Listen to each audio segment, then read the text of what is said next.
So again, let me just show you guys where we were at with that. You know, I'm thinking something like maybe closer to version 7, maybe something a little bit closer than this. Like how would we do this in 5 minutes with Twitter Bootstrap is kind of like the question there.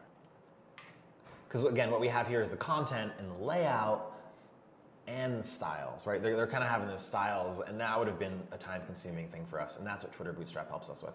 So let me backtrack a little bit and take a look. Let me see if I can bring this up. Let me close this.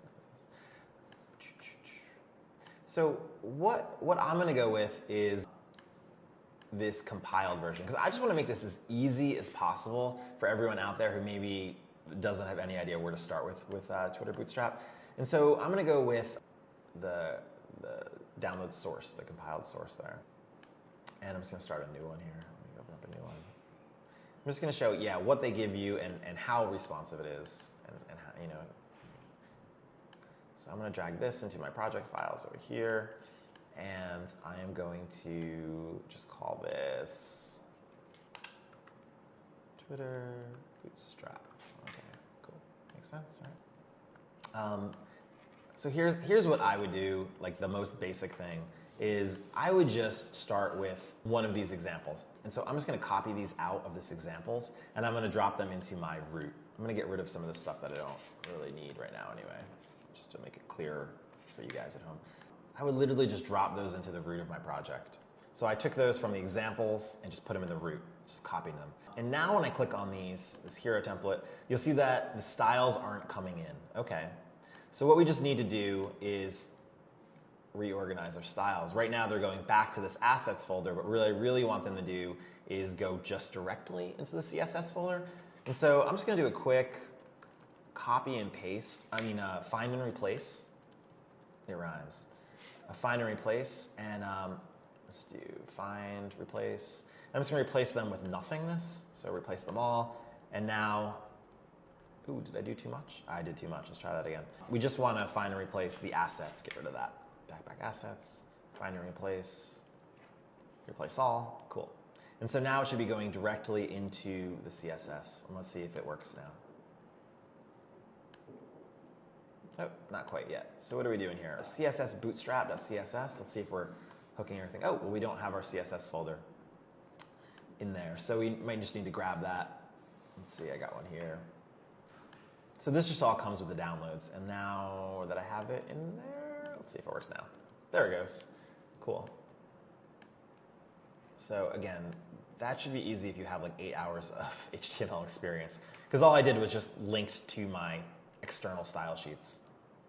And you can see they just give you all this. So the whole thing I just did up till now is just reorganizing my content because it's a little bit buried in there. So this looks more like a normal site now.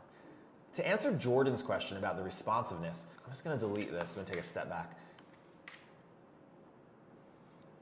This site right now, this is not responsive. See how when I close the browser like that, the content isn't fluid. It doesn't really give me any kind of special mobile experience.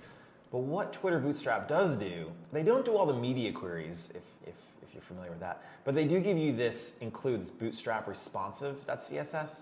And if you include that there into your project, it does a pretty nice job of doing it does the basics for you of that. So that is pretty sweet. So just by including, and they make it optional, but just by including bootstrap responsive, again, that's in your CSS here, and they give you the minified versions, of course, if you want those for better load time once you deploy.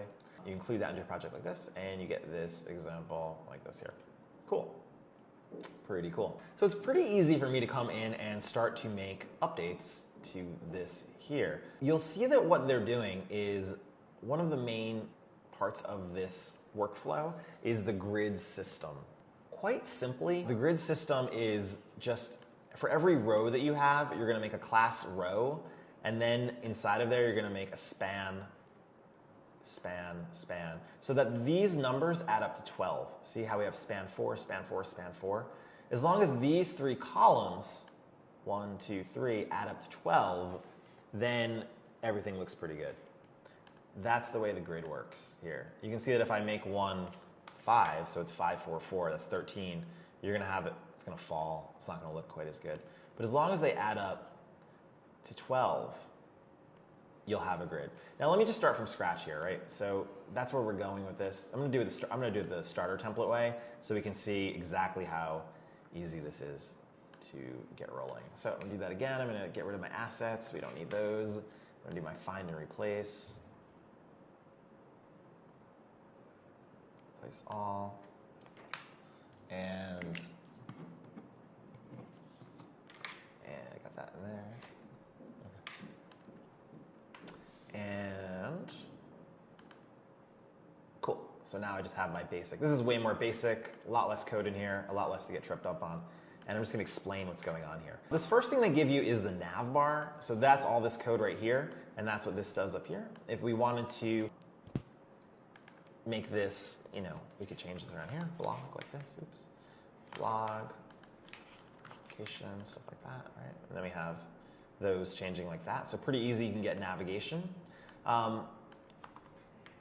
The part of the site where you put your H1, so that most important thing, it tends to be called the hero unit in our Twitter Bootstrap. And what that looks like, so just kind of quite simply, is you do class hero unit on this.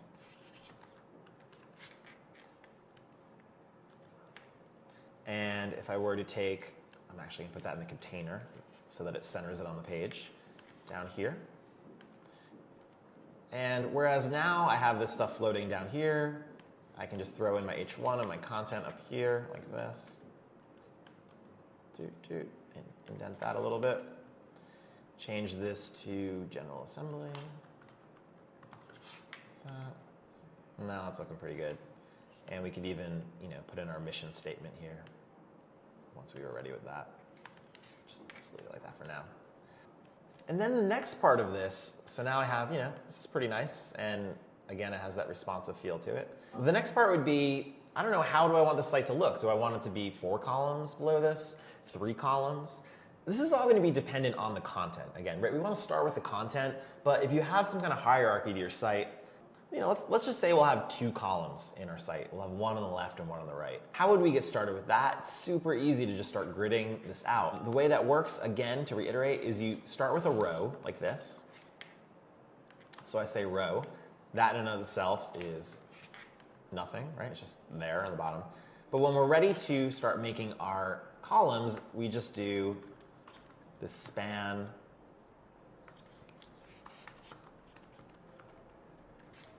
And I could put in H2, and this could be about. And then I want to copy this here. And that will give me 2 columns, pop, like that. Let me get side by side so you guys can see what we're doing here.